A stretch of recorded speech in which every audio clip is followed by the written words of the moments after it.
This ugly, scratched-up dime looks like it barely survived a parking lot, but one tiny P mint mark on a coin just like it turned pocket change into over $100,000.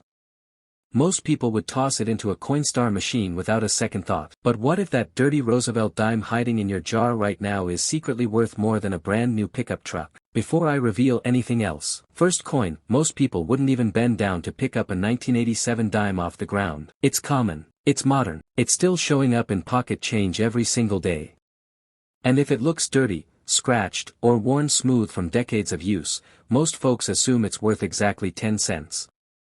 But here's what almost nobody realizes. A 1987 dime with a small P mint mark can be worth hundreds, even thousands of dollars, if it has the right hidden details. And the craziest part? Many of the most valuable examples look completely ordinary at first glance. Let's break this down in the simplest way possible so you know exactly what to look for. First, grab any 1987 Roosevelt dime and flip it over to the front. Look just above the date. You should see a tiny letter. If there's a small P right above the 1987, that means it was struck at the Philadelphia Mint. In 1987, Philadelphia produced hundreds of millions of dimes. So yes, most are common.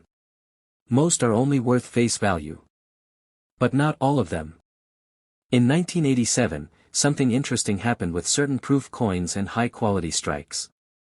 Some 1987 P dimes were struck with unusually strong details, while others show dramatic minting errors that collectors pay serious money for today. Now here's where it gets exciting. There are 3 simple clues that can turn an ugly 1987 P dime into a serious payday. Clue number 1, look for a doubled die. You don't need a microscope. You don't need fancy equipment. Just grab a magnifying glass or even your phone camera and zoom in on the date and the word Liberty. On rare double die varieties, you'll notice the numbers in 1987 look slightly doubled, almost like there's a shadow behind them. The letters in Liberty may look thicker or slightly split at the edges. To most people, it just looks like wear. But to collectors, that doubling means the coin was struck with a misaligned die. And when that happens on a Philadelphia dime from the 1980s, values can jump fast. Depending on condition, a genuine double die 1987 P dime can sell for several $100s. And if it's in high mint state condition, with minimal wear, prices can climb into the thousands. Now here's the twist. Sometimes these coins look dirty. They look scratched. They've been in circulation for decades. But the doubling is still there. And collectors will absolutely pay for it. Clue number 2, full bands. Flip the dime to the back and look at the torch in the center. See the 2 horizontal lines across the middle of the torch? Those are called the bands. On most circulated 1987 P dimes, those bands are weak or blended together. But on rare, sharply struck examples, those bands are fully separated and clearly defined. Collectors call this full bands. If you can clearly see a strong separation between the top and bottom lines of the torch bands, even on a coin that looks slightly worn, that's a major clue. In high-grade uncirculated condition with full bands, a 1987 P dime has sold for thousands of dollars at auction. And here's the shocker. Some of these were pulled straight from circulation rolls years after they were minted. They didn't look special. They weren't shiny proofs. They were just strong strikes that slipped into everyday use. Now imagine this. You're going through an old coin jar. You find a dull 1987 dime. It's got grime around the edges. It's been rattling around for years. But the bands on the torch are crisp. The details are sharp. That coin could be worth hundreds instead of 10 cents. And here's the third clue that can send values soaring. Off-center strikes and major mint errors. In 1987, like every year, a small number of dimes left the mint with dramatic errors. We're talking about coins that were struck off-center so part of the design is missing. Or dimes that were struck on the wrong planchet. Or pieces that show strong die cracks running across the surface. Most people see damage. Collectors see opportunity. A 1987 P dime that struck 10 to 20% off-center, while still showing the full date, can sell for several $100s. If the off-center strike is more dramatic and still clearly shows 1987 and that p, prices can go even higher. And here's what makes this so powerful for you. Error coins often look ugly. They look messed up. They look damaged. And because of that, they get ignored. That's exactly why they slip through unnoticed. Now let's talk condition for a moment, because this is where serious money comes into play. A regular circulated 1987 p dime with heavy wear is usually worth face value. But if you find one that looks almost new, no wear on Roosevelt's cheek, strong hair details, sharp rims, that's what collectors call mint state. If that mint state coin also has full bands, the value jumps dramatically. High-grade examples graded MS67 or higher have brought thousands at auction. That's for a 10-cent coin most Americans wouldn't even bother picking up. And yes, those high grades are rare. But they're not impossible. Especially if someone tucked away rolls of dimes in the 1980s and forgot about them. Or if you inherited a coin collection and never checked the details carefully. Here's something else most people don't realize. The 1987 p dime had a lower mintage compared to some other years in the 1980s. While still produced in the hundreds of millions, fewer were made than in certain surrounding years. That alone doesn't make it rare. But when you combine slightly lower production with rare strike qualities and mint errors, it creates scarcity at the top levels. Next coin, a scratched, gray 1985 dime with a tiny P above the date might look like it barely survived a trip through a washing machine, but in the right condition, with the right tiny details, one of these has sold for thousands of dollars. And the wild part? Most of them are still floating around in everyday pocket change. The 1985 p Roosevelt dime was struck at the Philadelphia Mint, and millions upon millions were made. On the surface, that sounds like bad news. High mintage usually means low value. That's why so many people ignore them. They see 1985 and immediately think, modern. Common. Worth 10 cents. But this is exactly where opportunity hides. Because while most 1985 p dimes are ordinary, a very small percentage have features that collectors aggressively hunt for. And just like the 1987 we talked about, the most valuable examples often don't look flashy. They can look slightly dull. Slightly dirty. Even lightly scratched from circulation. Let's walk through the simple clues that can turn this humble dime into serious money. First, flip the coin over and study the torch on the back. This is the #1 detail you need to focus on. Look closely at the two horizontal lines across the center of the torch. These are called the bands. On most 1985 p dimes, those bands appear weak or partially blended together. They may look flat, especially on circulated coins. But on rare, sharply struck examples, those bands are fully separated with clear, distinct lines. You should be able to see a strong gap between the upper and lower band lines without them touching or fading together. Collectors call this full bands. And this is where things get serious. A 1985 p dime in ordinary condition is worth face value. But a mint state example, meaning no wear on Roosevelt's cheek, no flattening of the hair, strong rim edges, with full bands can bring hundreds. In very high grades, especially those graded MS67 or higher with full bands, auction results have reached into the thousands. That's for a coin most people would drop in a tip jar. Now here's what makes this even more interesting. In 1985, the Philadelphia Mint struggled with consistent strike quality on some runs of dimes. That means fully struck examples are scarcer than you'd expect. Many coins left the mint with slightly mushy details, especially in the torch area.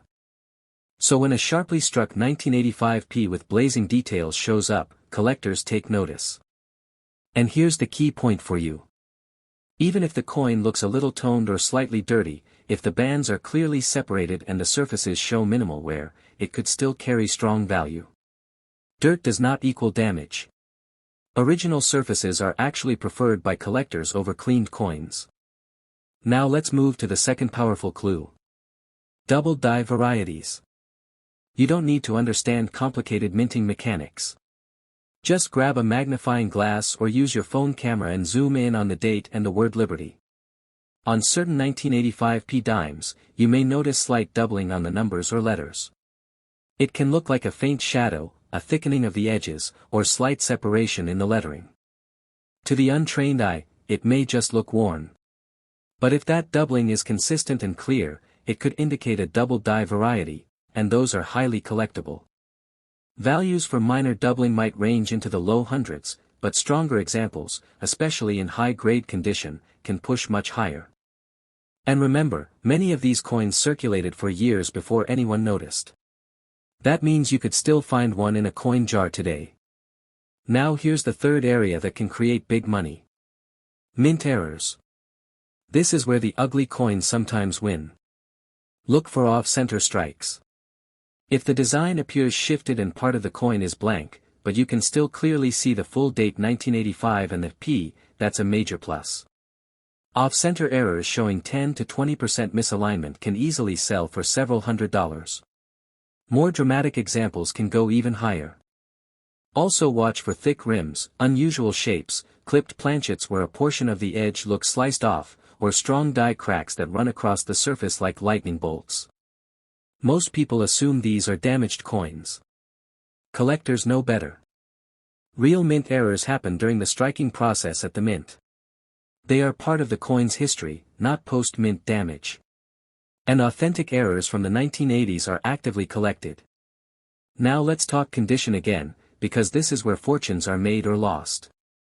The biggest money for a 1985p dime comes from coins that appear almost brand new.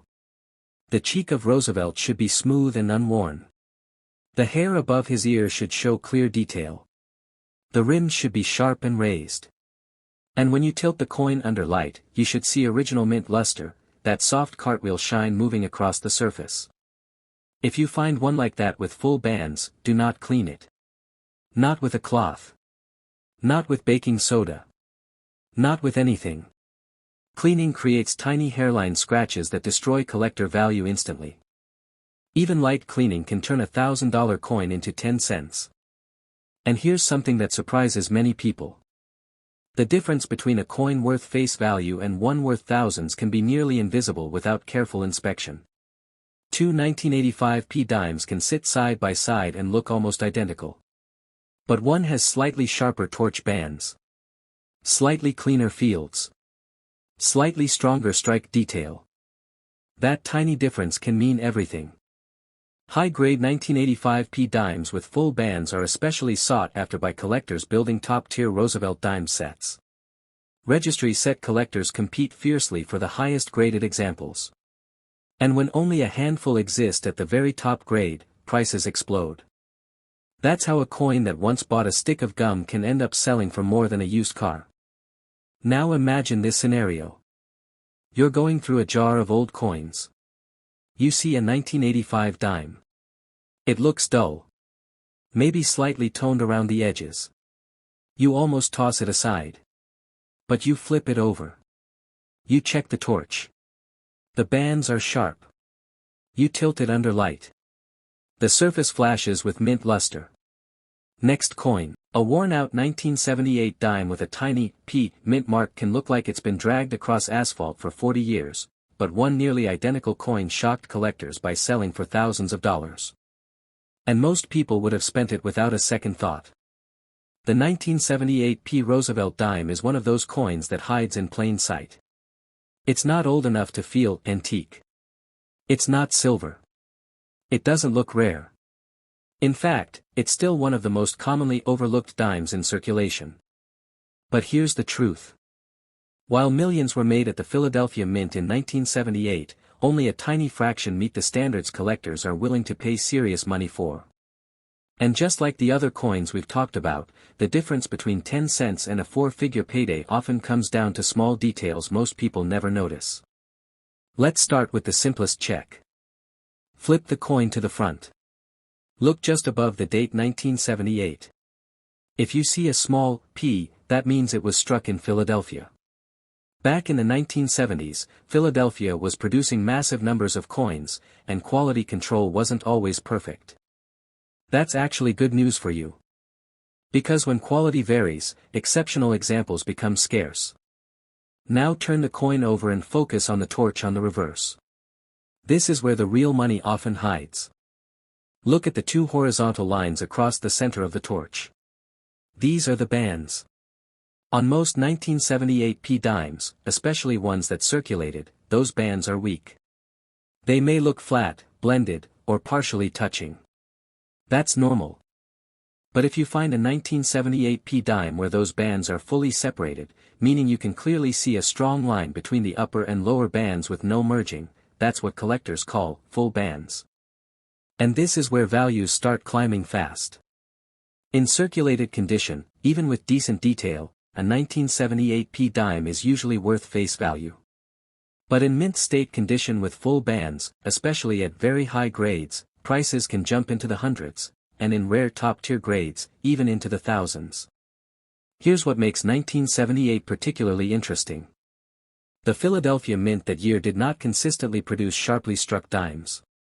Many were slightly soft in the torch area. So finding one with razor-sharp bands is much harder than you'd think. That scarcity at the high end is what drives big auction results. Now let's talk about what mint state really means in simple terms. Look at Roosevelt's cheek. If it's flat and dull, that's wear from circulation. If the hair above his ear looks smooth or faded, that's also wear. A true mint state coin will have no flattening on the high points. The details will look crisp. When you tilt the coin under a light, you should see a soft cartwheel shine move across the surface. That shine is original mint luster. And here's the part that surprises people. Even if the coin looks slightly toned or a little dirty around the edges, it can still be mint state. Dirt does not automatically mean damage. In fact, original, untouched surfaces are often preferred over cleaned coins. Never clean a 1978p dime you think might be valuable. Cleaning can instantly destroy collector value by leaving tiny hairline scratches that are easy to spot under magnification. Now let's move to another hidden opportunity with the 1978p dime. Doubled dies. Grab a magnifying glass or use your phone camera and zoom in on the date and the word Liberty. On some 1978p dimes, you may notice slight doubling in the numbers or letters. It can look like a faint shadow or thickening along the edges of the design. To someone unfamiliar with error coins, it might just look worn. But real doubling caused during the minting process can add serious collector interest. Stronger double die examples, especially in high-grade condition, can sell for hundreds of dollars. Combine that with full bands, and now you're talking about a coin that becomes highly desirable to advanced collectors. And then there are mint errors. This is where things get exciting for coins that look damaged. If you find a 1978p dime that's struck off center, meaning part of the design is missing and one side is blank, but you can still clearly see the full date 1978 and the P mint mark, that's a genuine mint error. Depending on how dramatic the shift is, values can easily reach several $100s or more. Look for clipped planchets, where a curved piece appears missing from the edge. Look for thick, uneven rims. Look for die cracks running across the coin like thin raised lines. Most people assume those are flaws. Collectors know their features. Now here's something important about the 1978p specifically. While it isn't rare in general, truly high-grade examples are much scarcer than you'd think. Registry set collectors, the serious competitors building top-quality Roosevelt Dime collections, are constantly hunting for the highest-graded 1978p with full bands. Next coin, a plain-looking 1967 dime with no mint mark at all might seem like the most ordinary coin in your drawer, but one special version of this coin has sold for thousands of dollars, and most people don't even realize what makes it different. Here's the first surprise. If you grab a 1967 Roosevelt dime and look above the date, you won't see a P. You won't see a D. You won't see an S. That's because in 1967, dimes were struck without mint marks. Every single one. So at first glance, that sounds like bad news. If they all look the same, how can any be valuable? This is where it gets interesting. In 1967, the U.S. Mint produced not only regular circulation dimes, but also something called special mint set coins, often called SMS coins. These weren't quite proof coins, and they weren't quite regular circulation coins. They were made with better dies and extra care, giving them a sharper, more detailed appearance. And those 1967 SMS dimes, especially the finest examples, are where the big money hides. Now here's how you can tell the difference without complicated tools. First, look at the surface of the coin under a light. A normal circulated 1967 dime will look dull, worn, maybe scratched from years of use. The details on Roosevelt's cheek may be flat. The torch on the back may look soft or blended. But a special mint set 1967 dime has a very distinct look. The surface often has a smooth, satin-like finish. Not mirror shiny like a proof coin, but silky and even. When you tilt it under light, the shine moves softly across the surface. Next, look at the rims, the very edges of the coin. SMS dimes often have sharper, more squared-off rims compared to regular circulation strikes. The details appear crisp and bold. And here's the key detail collectors obsess over. Flip the coin over and study the torch on the reverse. Look at the horizontal bands across the center. On most regular 1967 dimes, those bands are weak or blended together. But on higher quality strikes, especially SMS coins, the bands can appear clearly separated. Collectors call this full bands. A regular worn 1967 dime is worth face value. But a 1967 SMS dime in pristine condition with strong full bands can sell for hundreds. And at the very highest grades, certified examples have crossed into the thousands. That's for a coin many people overlook simply because it doesn't have a mint mark. Now here's something even more exciting. There are rare 1967 SMS dimes with a special finish known among collectors for their almost proof-like contrast. These are extremely scarce. They show sharper details and stronger visual appeal than typical SMS coins. When one of these appears in top condition, collectors compete aggressively. And when collectors compete, prices rise fast. But we're not done. Because even regular 1967 circulation dimes can hold surprises. Let's talk about errors. One of the most valuable types of 1967 dimes are those with missing clad layers. Remember, by 1967, dimes were no longer silver. They were made of a copper core sandwiched between nickel layers. If one of those outer layers is missing due to a minting mistake, the coin can appear copper-colored on one side. To most people, it looks damaged or discolored. To collectors, it's a mint error worth serious money. A 1967 dime missing a clad layer can sell for hundreds of dollars depending on condition. If both layers are affected or the error is dramatic, the value can climb even higher. Also watch for off-center strikes. If the design appears shifted and part of the coin is blank, but the full date 1967 is still visible, that's important.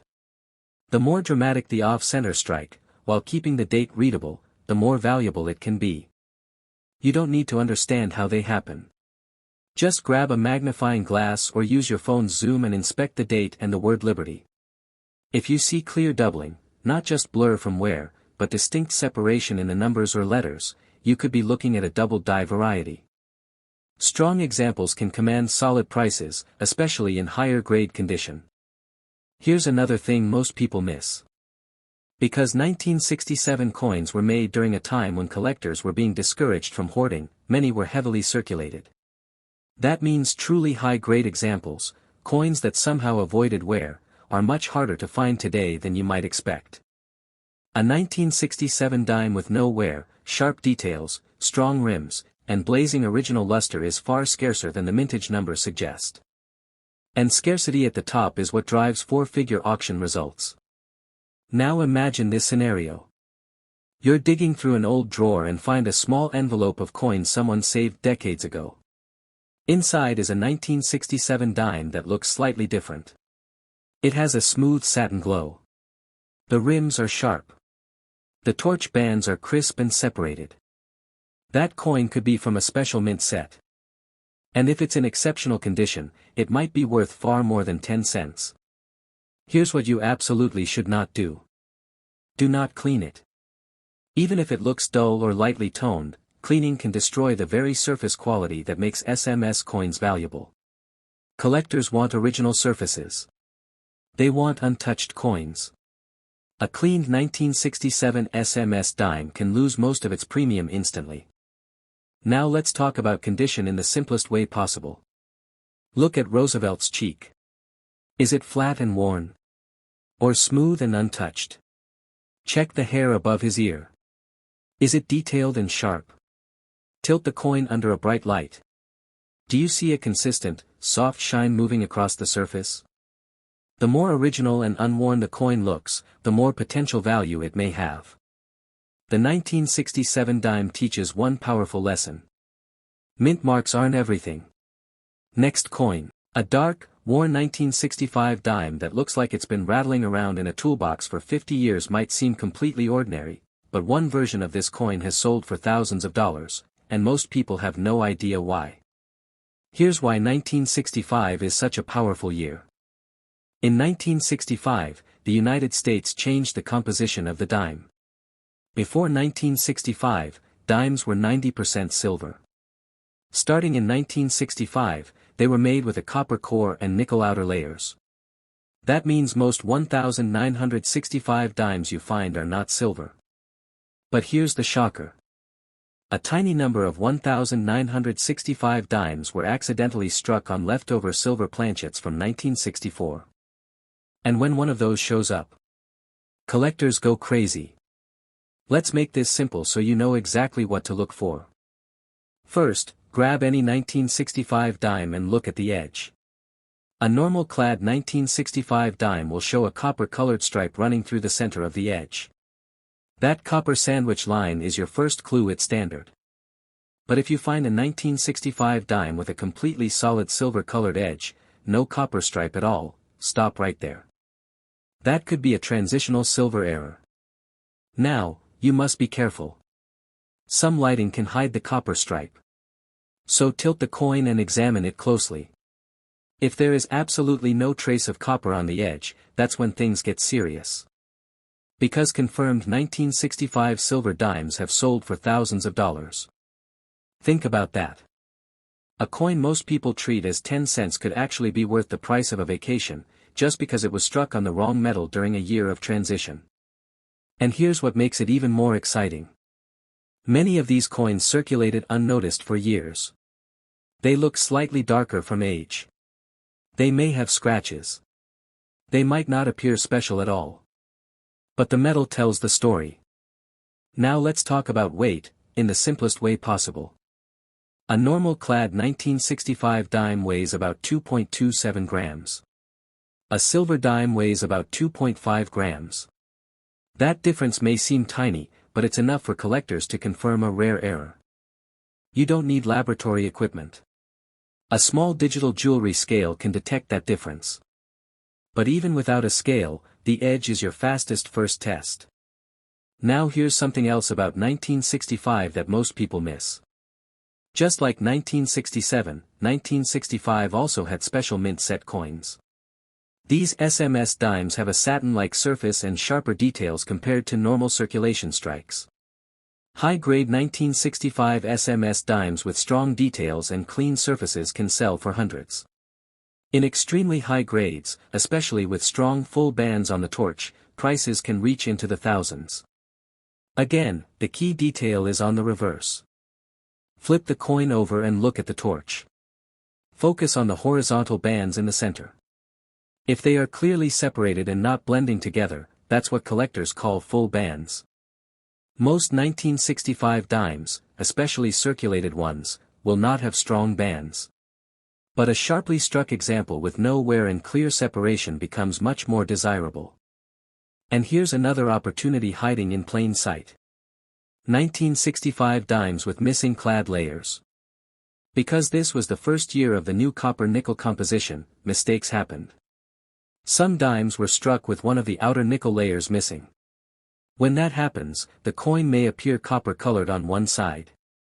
Most people assume it's damaged or stained. But if the copper tone looks smooth and consistent, not scratched or scraped, it could be a genuine mint error worth hundreds of dollars. Also watch for off-center strikes. If part of the design is shifted and blank space shows on one side, but the full date 1965 is visible, that's important. The more dramatic the off-center strike, the more collectors are willing to pay. And let's not forget double dies. Use a magnifying glass or your phone's zoom and inspect the date and the word Liberty. If you see clear, distinct doubling, not just blur from wear, that could indicate a collectible variety. Strong examples in high-grade condition can command solid premiums. But the real superstar of 1965 will always be that accidental silver strike. Imagine going through a jar of coins passed down from a relative. You pull out a dull 1965 dime. It doesn't shine. It doesn't sparkle. It looks just like every other dime. But then you check the edge. No copper stripe. Just solid silver color. That's the moment your heart should skip a beat. Because if it's genuine, you're not holding 10 cents. You're holding a rare transitional error from one of the most important years in modern US coin history. Now here's something critical. Do not clean it. If you think you found a silver 1965 dime or a valuable SMS example, leave it exactly as it is. Cleaning can ruin the surface and reduce its value dramatically. Collectors want originality. Even dark toning is often preferred over a bright, polished surface. Condition still matters. Look at Roosevelt's cheek. Is it flat from wear, or smooth and untouched? Check the hair details. Examine the rims. Tilt the coin under a bright light and look for original mint luster moving across the surface. The closer it looks to brand new, the higher the potential value, especially for SMS and full bands examples. The 1965 dime is proof that major value can hide inside ordinary years. It marks the end of everyday silver coinage and the beginning of clad coinage. That transition created mistakes. And mistakes create opportunity. Somewhere out there, a 1965 silver era dime is still waiting to be discovered. Maybe in a coffee can. Maybe in a bank roll. Maybe in your own change jar. Thanks for watching.